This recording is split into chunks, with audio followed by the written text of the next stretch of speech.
я домой от диагноста. Вот. В общем, нашли мне причину, почему хлопает газ. Ой, предыстория тоже есть, как бы. Машина...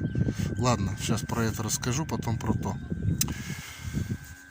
По поводу обороты машины то подымет, то отпустит, то заглохнет, то опять подымет, то отпустит. Сейчас зажигание включено, да? Вот слышите, гудит. Масса здесь, все четко у меня, все нормально. Вот слышите, да, гудит?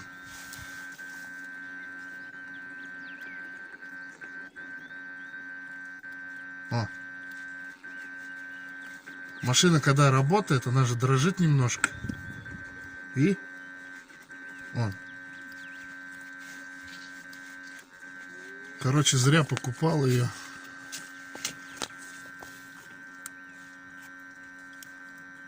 Вот.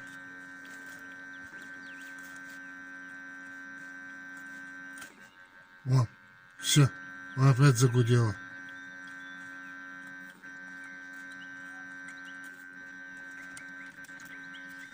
В общем, купил я эту фишку.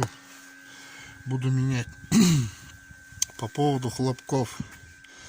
У меня до... Так, сколько? Ну пусть... Ну недавно, он даже еще вон новый. Датчик коленвала. Вот штекер от него, и он вниз уходит там. Как было дело, ехал, машина глохла. Потом 20 минут постоит, хлоп заведется, опять поедет. Опять едешь, сколько ты там сотен, может, проедешь, хлоп заглохнет. В общем, поменял я, дождался, когда она заглохнет. И быстро поменял, у меня он был. И она стала заводиться. Сколько я вот ему, месяц ему, да?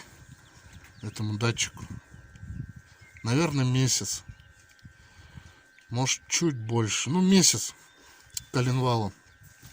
Сейчас компьютер показывает, что он это. Даже при запуске он ошибку вылетает. Вот. Купил я другой, пензенский сейчас. Это Китай.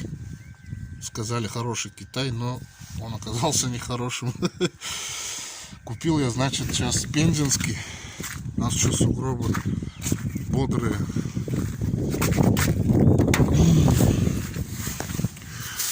Вот он. Купил пензенский.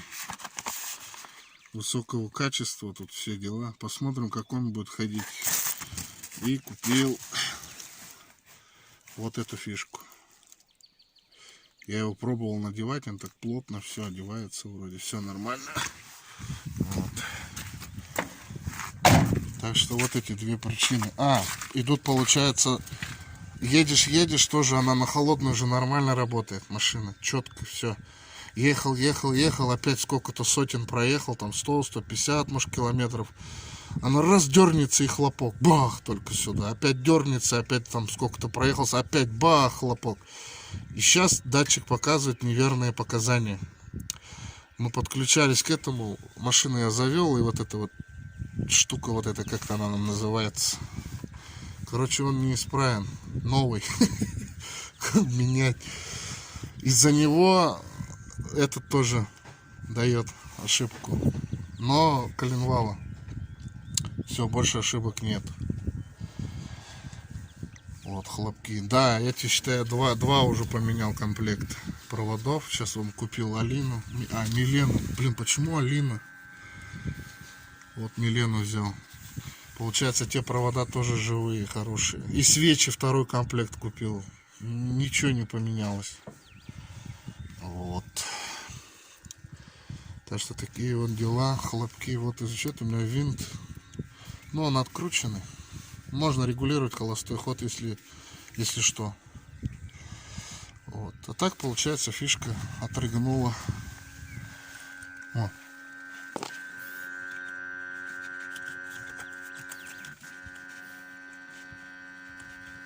Короче, она даже не вылазит.